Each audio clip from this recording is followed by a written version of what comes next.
Personne ne sut dire qui les entendit en premier, mais tous se souvinrent de la même chose. Le son ne venait de nulle part. Les cloches résonnaient dans la nuit, lentes, profondes, régulières comme un appel ancien. Pourtant, l'église n'existait plus. Elle avait été détruite 22 ans plus tôt, pierre par pierre, après l'effondrement de son clocher lors d'un tremblement de terre mineur que les archives qualifiaient de incident sans conséquence. Depuis, le terrain était resté vide, envahi par les herbes salines et les pierres fendues, rien qui puisse sonner, rien qui puisse appeler. Et pourtant, cette nuit-là, toute la ville se réveilla. Au début, chacun crut être seul à entendre, un rêve peut-être, une illusion née du vent marin chargé d'humidité et de sel. Mais les fenêtres s'ouvrirent une à une. Des silhouettes apparurent, immobiles, tendues, écoutant le même rythme funèbre qui battait l'air. 3 coups, une pause, puis 3 autres. Exactement comme autrefois. Personne n'osa parler. Dans les ruelles étroites, l'odeur de la mer se mêlait à celle des lampes à huile brusquement rallumées. Des pas hésitants résonnèrent sur les pavés froids. On ne courait pas, on ne fuyait pas. On avançait lentement, comme si la ville entière craignait de briser quelque chose d'invisible. La cloche sonnait toujours. Chaque battement semblait vibrer sous la peau, non dans les oreilles. Certains affirmèrent plus tard avoir senti le sol frémir légèrement, comme une respiration contenue. D'autres parlèrent d'un froid soudain, anormal pour une nuit d'été. Mais tous s'accordèrent sur un point, le son n'était pas lointain. Il était là, présent, entourant. Au centre de la place, là où l'église se dressait autrefois, les habitants s'arrêtèrent. Personne ne franchit le cercle imaginaire formé par les pierres brisées. Personne ne posa le pied sur ce sol. Les anciens se souvenaient. Les plus jeunes, eux, ne savaient pas pourquoi leurs parents tremblaient. Un enfant demanda où était la cloche. Personne ne répondit. Le son continua encore plusieurs minutes, puis s'interrompit brusquement. Pas de déclin, pas d'écho final, comme si quelqu'un avait simplement décidé d'arrêter. Le silence qui suivit fut pire que le bruit. On entendit alors autre chose. Le vent, les vagues, les respirations. La réalité revenait lentement, douloureusement. Certains tombèrent à genoux, d'autres reculèrent, incapables de détourner les yeux de cet espace vide. Le lendemain, la ville tenta de reprendre son rythme. Les pêcheurs partirent en mer. Les marchands ouvrirent leurs étals. Mais les conversations s'éteignaient dès que le sujet approchait. Aucun prêtre ne donna d'explication. Les registres municipaux ne mentionnèrent rien. Officiellement, rien ne s'était produit. Mais la nuit suivante, les cloches sonnèrent à nouveau. Cette fois, plus longtemps. Et ce fut là que la peur cessa d'être individuelle pour devenir collective. Car une question s'imposa à tous, sans être prononcée. Si l'église était morte, qui appelait encore la ville ? Dès la 3e nuit, la ville comprit que le phénomène ne pouvait plus être attribué au hasard. Les cloches sonnaient toujours à la même heure, peu après minuit, lorsque la mer se retirait légèrement et que le vent cessait presque entièrement, comme si l'air lui-même retenait son souffle. Cette régularité troubla plus que l'événement en lui-même. On commença à compter les nuits. Le premier réflexe fut de chercher une cause humaine. Les autorités locales interrogèrent les gardes, les marins, les familles vivant près de la place abandonnée. On inspecta les caves, les entrepôts, les maisons en ruine. Aucun mécanisme n'était dissimulé sous les pierres. Aucun fil, aucun métal. Rien qui pût produire un son aussi net, aussi lourd. Et pourtant, chaque nuit, les cloches revenaient. Certains jurèrent qu'elles semblaient se rapprocher. Non pas plus fortes, mais plus proches, comme si la source se déplaçait imperceptiblement. D'autres affirmèrent l'inverse. Le son venait d'en haut, flottant, sans direction précise. Ces contradictions nourrirent la peur, car ce qui ne peut être localisé ne peut être affronté. Les anciens furent convoqués. Ils se réunirent à huis clos, dans une salle basse aux murs épais, imprégnée d'humidité et de cire froide. Là, les voix se firent plus basses, plus lourdes. Ils parlèrent de l'église détruite, non comme d'un accident, mais comme d'une nécessité. Selon eux, le clocher n'était pas simplement tombé. Il avait été abandonné, délibérément. Mais ce détail n'apparaissait dans aucun registre. Un rihouk s'imposa alors dans les esprits. Et si l'on avait menti sur la disparition de l'église ? À mesure que les nuits passaient, la ville se transforma. Les volets restaient clos après le coucher du soleil. Les enfants n'étaient plus autorisés à sortir seuls. Les prières se multiplièrent, mais jamais à voix haute. Personne n'osait invoquer directement ce qui sonnait. Les mots semblaient dangereux. Chaque son de cloche provoquait la même réaction, une paralysie collective. Personne ne criait, personne ne fuyait. On écoutait, immobile, en comptant les coups, comme pour s'assurer que le rythme restait identique, car tant qu'il restait identique, la peur demeurait contenue. Une nuit pourtant, quelque chose changea. Après le 3e coup, la pause fut plus longue que d'habitude. Trop longue. Certains crurent que le son ne reprendrait pas. D'autres sentirent une pression étrange dans la poitrine, comme si l'attente elle-même devenait insupportable. Puis le 4e coup résonna, plus grave, plus lent. Ce ne fut plus une cloche d'église, ce fut un appel. Au matin, on découvrit que plusieurs habitants avaient quitté la ville durant la nuit, laissant derrière eux des maisons ouvertes, des repas inachevés, des lits défaits. Aucun message, aucun adieu. Ils étaient repartis sans prévenir, comme s'ils avaient fui quelque chose que les autres n'avaient pas encore compris. Mais le plus troublant fut ailleurs. Un marin affirma avoir vu une silhouette se tenir sur la place vide, exactement là où se trouvait autrefois le clocher. Il ne distingua ni visage ni vêtements, seulement une forme immobile tournée vers la mer au moment précis où les cloches sonnèrent. Quand on lui demanda pourquoi il n'avait rien dit plus tôt, il répondit simplement qu'il croyait que tout le monde l'avait vu. Alors une autre question se forma, plus inquiétante encore. Et si les cloches ne sonnaient pas pour appeler, mais pour prévenir? À partir de la 7e nuit, les cloches cessèrent d'être seulement un son. Elles laissèrent des traces. Le matin, on découvrit d'abord des détails insignifiants, presque anodins. Des portes mal fermées, alors que leurs propriétaires jurèrent les avoir verrouillées. Des objets déplacés de quelques centimètres. Des lampes à huile vidées sans avoir été renversées. Rien de suffisamment grave pour alerter officiellement les autorités, mais assez troublant pour fissurer la certitude que rien ne pénétrait les maisons durant la nuit. Un réhouc se répandit silencieusement, et si le danger n'était plus à l'extérieur? Les témoignages commencèrent à diverger. Certains habitants affirmaient que le son des cloches leur donnait envie de sortir, une attraction lente, presque douce, qu'ils devaient combattre en se bouchant les oreilles ou en récitant des prières mécaniques. D'autres ressentaient l'effet inverse, une oppression soudaine, un poids sur la poitrine, comme si l'air devenait plus dense à chaque coup. Dans les ruelles, une odeur inhabituelle apparut, ni tout à fait celle de la mer, ni celle de la terre humide. Une senteur métallique, froide, que personne ne parvenait à décrire précisément.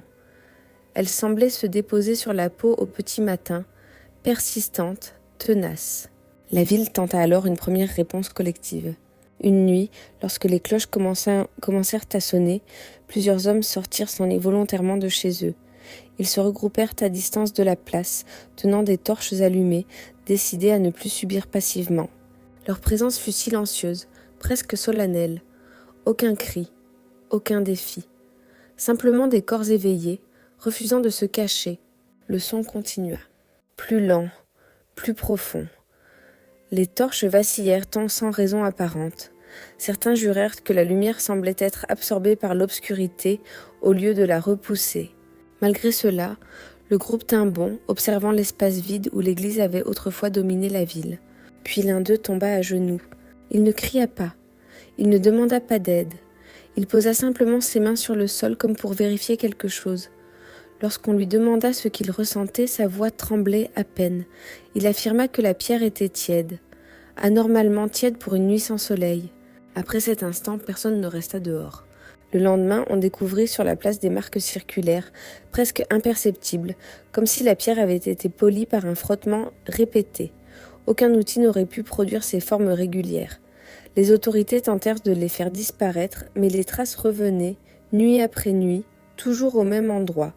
Les plus anciens commencèrent à parler d'un interdit ancien, jamais écrit, transmis seulement par la peur. Selon eux, certaines choses, une fois détruites sans être apaisées, continuèrent d'exister autrement. Non comme des ruines, mais comme des présences. À ce stade, la ville ne se demandait plus ce que faisaient les cloches. Elle se demandait ce qu'elles attendaient. Et surtout, pourquoi certains habitants semblaient, au fil des nuits, répondre intérieurement à cet appel sans s'en rendre compte. La première disparition officielle survint lors de la 12e nuit. Jusqu'alors, ceux qui avaient quitté la ville l'avaient fait volontairement, du moins en apparence. Cette fois, personne ne parla de départ. Personne ne vit de bagages. Personne n'entendit une porte s'ouvrir avant l'aube. Un homme manquait, et il manquait sans explication. Il vivait seul, à quelques rues de la place. Un artisan discret, connu pour travailler tard et dormir peu. La veille encore, il avait été vu au marché. Rien dans son comportement n'annonçait une fuite. Pourtant, au matin, son lit était froid, sa porte fermée de l'intérieur et sa maison intacte. Les cloches avaient sonné plus longtemps cette nuit-là. La ville réagit par une agitation contenue. On fouilla les alentours, les caves, le rivage. Aucun corps. Aucune trace de lutte. Seulement, près de la place, une empreinte isolée dans la poussière claire, trop nette pour être accidentelle. Elle pointait vers le centre exact de l'ancien clocher. Un rio glaçant s'imposa. Si personne n'entrait sur la place, comment quelqu'un avait-il pu en sortir ? Face à l'inquiétude croissante, les autorités demandèrent une intervention religieuse officielle. Un prêtre venu de l'intérieur des terres arriva 2 jours plus tard. Il n'avait jamais vu la ville auparavant. On lui parla peu des nuits, comme si les mots eux-mêmes risquaient de déclencher quelque chose. On se contenta de lui demander une bénédiction du terrain. La cérémonie eut lieu au crépuscule. Le prêtre marcha seul jusqu'au centre de la place, portant un encensoir dont la fumée blanche se dissolvait trop vite dans l'air. Il récita des prières anciennes, à voix ferme. Les habitants observèrent depuis les bords, figés, retenant leur souffle. Aucun son ne troubla l'instant, jusqu'à ce que les cloches sonnent. Elles retentirent avant minuit, plus tôt que d'habitude. Le prêtre s'interrompit, surpris. Il leva les yeux, comme s'il cherchait quelque chose au-dessus de lui. Puis il recula d'un pas, instinctivement. L'encensoir lui échappa des mains et se brisa sur la pierre. Ce qui troubla le plus les témoins ne fut pas sa peur, ce fut son silence. Il ne prononça plus un mot. Il quitta la place sans achever le rituel, refusa de dormir dans la ville et repartit avant l'aube, laissant derrière lui seulement une phrase murmurée à un officier. « Ce lieu n'est pas vide, il est incomplet. » Le lendemain, en nettoyant la zone où l'encensoir s'était brisé, on découvrit quelque chose sous une pierre descellée, un fragment de métal ancien fendu marqué de symboles à moitié effacés. Les plus âgés reconnurent immédiatement sa forme. C'était un morceau de cloche. Personne ne comprit comment il avait pu se trouver là, car selon tous les récits officiels, la cloche avait été fondue et réutilisée des années auparavant. Elle n'existait plus. Elle n'aurait jamais dû laisser de traces. À cet instant précis, une certitude s'imposa à la ville entière. Les cloches qui sonnaient la nuit n'appelaient pas les vivants. Elles réclamaient quelque chose qui leur avait été retiré. Après la découverte du fragment de cloche, la ville changea de stratégie. Jusqu'alors, elle avait subi, observé, attendu. Désormais, elle dissimulait. Les autorités ordonnèrent que l'objet soit retiré discrètement, avant l'aube, sans annonce publique. Le fragment fut enveloppé dans un tissu épais et transporté hors de la place. Officiellement, rien n'avait été trouvé. Officiellement, l'intervention religieuse avait simplement été reportée, mais le silence imposé fut plus lourd que tous les sons nocturnes. Un nouveau rihouk se forma dans les esprits, et si reconnaître la cloche la rendait plus réelle. Les nuits suivantes, les cloches continuèrent de sonner, mais leur rythme se modifia subtilement. Les pauses entre les coups n'étaient plus régulières. Par moments, un silence trop long s'installait, forçant les habitants à retenir leur respiration, convaincus que quelque chose allait se produire. Puis le son reprenait, plus grave encore, comme une réponse à l'attente collective. Les effets psychologiques devinrent visibles. Des habitants se mirent à parler en dormant. D'autres se réveillaient, debout, près de leur porte, sans se souvenir s'y être rendus. Les enfants dessinaient des formes circulaires, toujours au même endroit, sans jamais les avoir vues consciemment. Et certains, au matin, se plaignaient d'un bourdonnement persistant dans les oreilles, même après la fin des cloches. La ville ne se demandait plus si quelque chose se passait. Elle se demandait qui serait le prochain. Une rumeur commença à circuler, basse, dangereuse. Selon elle, la destruction de l'église n'avait pas été seulement une mesure de sécurité après le tremblement de terre. Elle aurait été accélérée, précipitée, avant qu'un rituel précis ne soit accompli. Un rituel destiné à clore, à apaiser, à détacher le lieu de ce qu'il contenait. Mais ce rituel avait un coût, et personne n'était certain que la ville l'avait payé. À mesure que cette idée prenait forme, une fracture apparut dans la communauté. Certains réclamèrent que le fragment de cloche soit ramené sur la place, replacé même partiellement pour voir si le son cessait.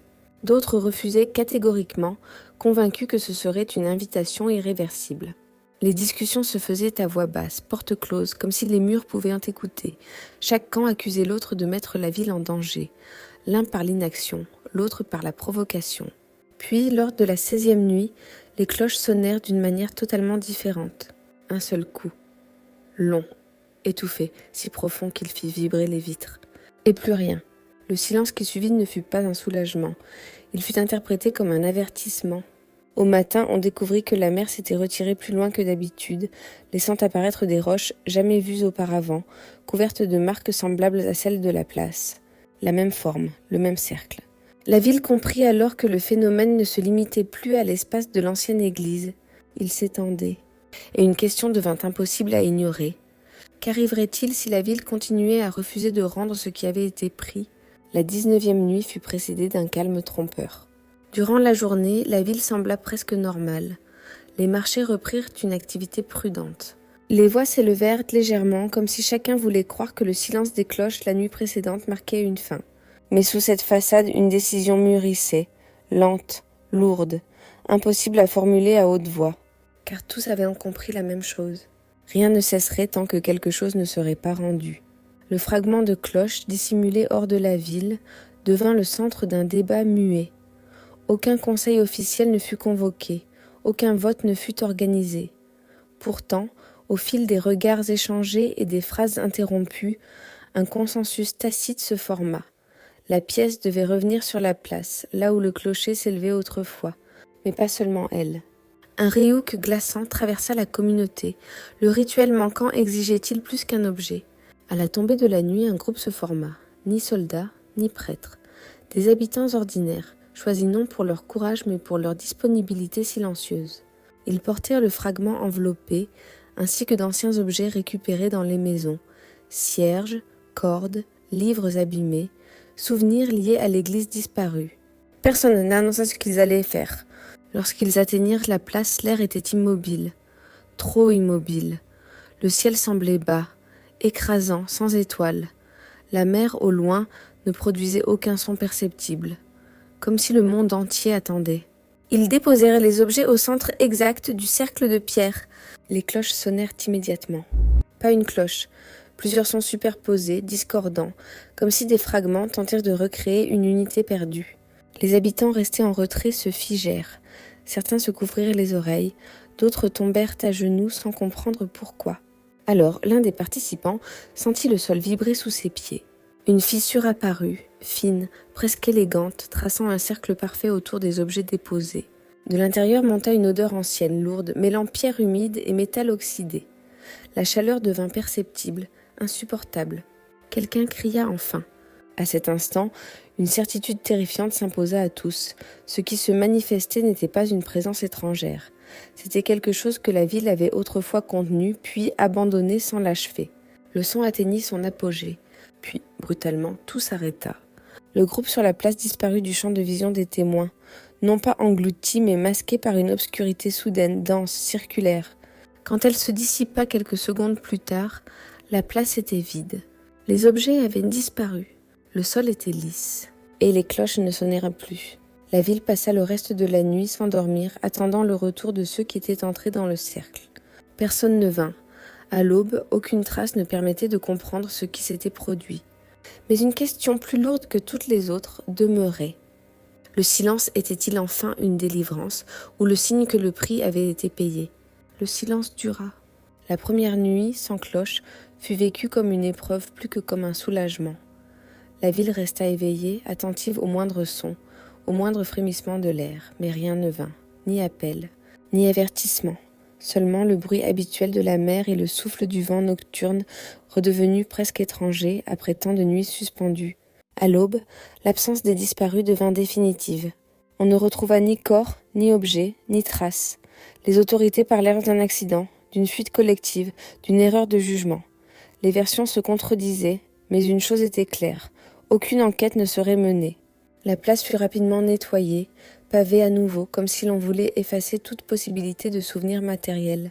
Un dernier riouk s'imposa alors. Si le silence était la condition de la paix, combien de vérité devait-il recouvrir ? Les semaines passèrent. La mer retrouva son rythme normal. Les marchés reprirent pleinement. Les enfants cessèrent de dessiner des cercles. Pourtant, certains détails refusaient de disparaître. Des habitants affirmaient encore entendre très faiblement un son grave au moment précis où les cloches sonnaient autrefois. Pas un bruit, une sensation, comme une vibration lointaine, inscrite dans le corps plutôt que dans l'air. Les registres officiels furent modifiés. L'église n'y apparut plus comme un lieu central, mais comme une construction secondaire, sans importance particulière. Sa destruction fut datée différemment, diluée dans une série d'événements sans lien.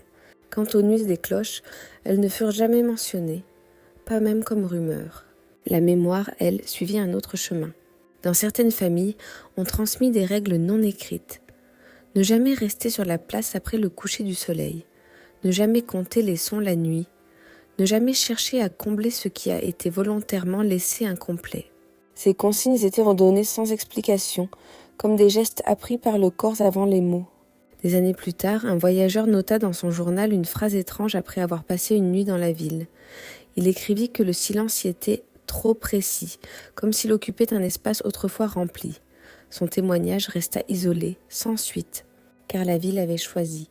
Elle avait choisi de vivre avec l'absence plutôt qu'avec l'appel, de préserver la stabilité plutôt que la vérité. Les cloches ne sonnèrent plus jamais, et personne ne tenta de reconstruire l'église. Le terrain resta vide, soigneusement entretenu, mais jamais réutilisé. Ce que la ville avait rendu cette nuit-là, elle ne chercha plus à le nommer. Et peut-être était-ce cela, le véritable prix payé. Non pas la disparition de quelques-uns, mais l'acceptation collective qu'il existe des silences qu'il ne faut plus jamais rompre.